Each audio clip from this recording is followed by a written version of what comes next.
Hello guys, আসসালামু আলাইকুম। So আজকে আপনারা থাম্বনেল দেখে অবশ্যই বুঝে গেছেন যে আমরা বাংলা বাড়ি নিয়ে কথা বলবো, ঠিক আছে? তো বাংলা বাড়ি আপনি পেয়েছেন, আপনার নাম লিস্টে আছে, কিন্তু আপনি একটা কিস্তি পেয়েছেন, নেক্সট কিস্তি এখনও পাননি। কেন পাননি? আপনি কি নেক্সট কিস্তি কবে পাবেন? তো চলো আজকে আমরা বিস্তারিতভাবে আলোচনা করব। ক্ষমতা আসার আগেই বিজেপি সরকার বলেছিলেন যে আমরা ক্ষমতায় আসলে পরে আমরা 3 লাখ টাকা করে উপভোক্তাদের দিব, ঠিক আছে? তো 3 লাখ টাকা করে কে পাবে, 1,20,000 টাকা করে কে পাবে? তো চলো আজকে এই বিষয়ে আলোচনা করব। তো এখানে হচ্ছে পয়েন্ট দুটা, ঠিক আছে? তো 3 লাখ টাকা কে পাবে, 1,20,000 টাকা কে পাবে? তো সব থেকে আগে আমি বলে দিই যে যারা ইলেকশনের আগে মানে ভোটের আগে যারা অনলাইনে অ্যাপ্লিকেশন করেছিলেন বাংলা বাড়ির জন্য, ঠিক আছে, তো তারা 1,20,000 টাকা করে পাবেন, ঠিক আছে? আর পশ্চিমবঙ্গের সরকার কিছু তো আপডেট করে দেন, তাহলে 3 লাখ টাকা করে উপভোক্তাদের দিতে পারে। আর এখন নিউ অ্যাপ্লিকেশন চলছে, যারা এখন অ্যাপ্লিকেশন করবেন তারা 3 লাখ টাকা করে পেতে পারে, সম্ভাবনা রয়েছে। থেকে প্রথমে আমি আগে বলেছি যে এখন অ্যাপ্লিকেশন হচ্ছে, বাংলা বাড়ির অ্যাপ্লিকেশন হচ্ছে। আমি অ্যাপ্লিকেশন কীভাবে করে আমি আপনাদের হোম স্ক্রিনে করে দেখিয়ে দিচ্ছি, ঠিক আছে? আর যারা সব থেকে প্রথমে আপনাকে একটা ব্রাউজার ওপেন করতে হবে, সেটা হচ্ছে ক্রোম ওপেন করার পর আপনাকে কোনো সার্চ দিতে হবে P.M 2.0, ঠিক আছে, প্রধানমন্ত্রী যোজনা। তো আপনাকে সেকেন্ড লিঙ্কে ট্যাপ করতে হবে। ট্যাপ করার পর আপনাকে অ্যাপ্লাই ফর 2.0তে আপনাকে ট্যাপ করতে হবে, ঠিক আছে?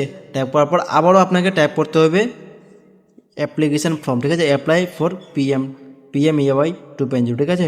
তো অ্যাপ্লাই করার পর আপনার কাছে চলে আসবে নিয়মকানুন, ঠিক আছে, মানে কে ঘরটা পাওয়ার যোগ্য রয়েছে, সবার জন্য তো না, যারা একটু গরিব তাদের জন্য, ঠিক আছে? তো এখানে কী কী ডকুমেন্টস লাগবে আপনাদের ডকুমেন্টস দেখে নেবেন, ঠিক আছে? ডকুমেন্টস দেখার পর আপনার পোর্টালে চলে যাবেন। আসার পরে আপনাকে এখানে স্টেট সিলেক্ট করতে হবে, আপনার নিজের রাজ্যের স্টেট সিলেক্ট করে নেবেন। তারপরে আপনার নাম দিবেন বা অ্যানুয়াল ইনকাম রয়েছে, তার বেনিফিশিয়ারি রয়েছে, তারপরে এদিকে দুটাই নো করে দেবেন, তারপর টিক চিহ্ন করে দেবেন, ঠিক আছে? করার পর আপনার এখানে লাগছে আধার কার্ড নাম্বার, আপনার যা আধার কার্ড নাম্বার রয়েছে তা আধার কার্ড নাম্বার দেবেন। নিচের দিকে রয়েছে নাম, সেই নাম দেওয়ার পরে আপনি কি এখানে ওটিপি আসবে, ঠিক আছে? সাবমিট মেরে ওটিপি চলে আসবে। ওটিপি দেওয়ার পর আপনার এখানে সব ডিটেলস চলে আসবে, আপনার ওখানে কী ডিটেলস দেবেন, ঠিক আছে? ওটিপি আমরা দিচ্ছি, দেওয়ার পর আমরা দেখে নেব।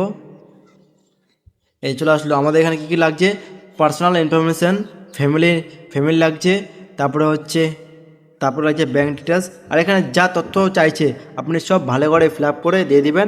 আর অ্যাপ্লিকেশান হওয়ার পরেই আপনার ঘরে, আপনার বাড়িতে এরকমভাবে লোক যাবে ইনকোয়ারি করতে। ইনকোয়ারিতে আপনি যদি সাকসেস হন তাহলে আপনি 3 লাখ টাকা যোগ্য হয়ে যাবেন, আপনার কাছে আপনার অ্যাকাউন্টে সরাসরি 3 লাখ টাকা চলে আসবে। তো এখন এবার কথা হচ্ছে, যারা ঘর পেয়েছেন, যারা একটা কিস্তি পেয়েছেন, তাদের জন্য কি বলছি আমি, শুনুন। বন্ধুরা, নতুন মুখ্যমন্ত্রী নিয়ে বড় আপডেট সামনে আসলো। বলা হচ্ছে বাংলার বাড়ি প্রকল্পে আবার 3 লাখ টাকা পর্যন্ত সাহায্যের দাবি উঠেছে। যদিও এখনও অফিসিয়ালি ঘোষণা পুরোপুরি আসেনি, কিন্তু মানুষের মাঝে মধ্যে এই খবর নিয়ে জোর আলোচনা শুরু হয়ে গেছে। অনেকেই বলছেন আগের টাকা পরিমাণ ভালো বাড়ি তৈরি করা কঠিন ছিল, তাই এবার নতুন করে টাকার পরিমাণ বাড়াতে পারে। যদি সত্যি 3 লাখ টাকা অনুদান হয় তাহলে গ্রামের গরিব মানুষ অনেকেই বেশি সুবিধা পাবেন। এছাড়াও শোনা যাচ্ছে যাদের কাঁচা বাড়ি আছে বা ভাঙা বাড়ি বা টিনের বাড়ি রয়েছে থাকেন, তাদের তালিকায় আবার যাচাই করা হতে পারে। ভিডিও শেয়ার আবারও মাঠে গিয়ে চেক করার কাজও শুরু করতে পারে। কেউ ভুল তথ্য দেবেন না, সব কাগজ ঠিক রাখুন আর সরকারি আপডেটের দিকে নজর রাখুন। নতুন যদি কার্যকরী হন তা লাখ লাখ পরিবারের অনেকেই উপর হবে এবং অনেকে ভালো হবে, ঠিক আছে? তো এর ব্যাপারে কিছু এখন নোটিফিকেশান, অফিসিয়ালভাবে নোটিফিকেশান আসেনি, এখনও কিছু আপডেট আসেনি। তো এরকম আপডেট দেখার জন্য আপনি আমাকে অবশ্যই চ্যানেলটাকে সাবস্ক্রাইব করে রাখবেন, বেল আইকনটি অন করে রাখবেন, পাশে থাকবেন। ধন্যবাদ।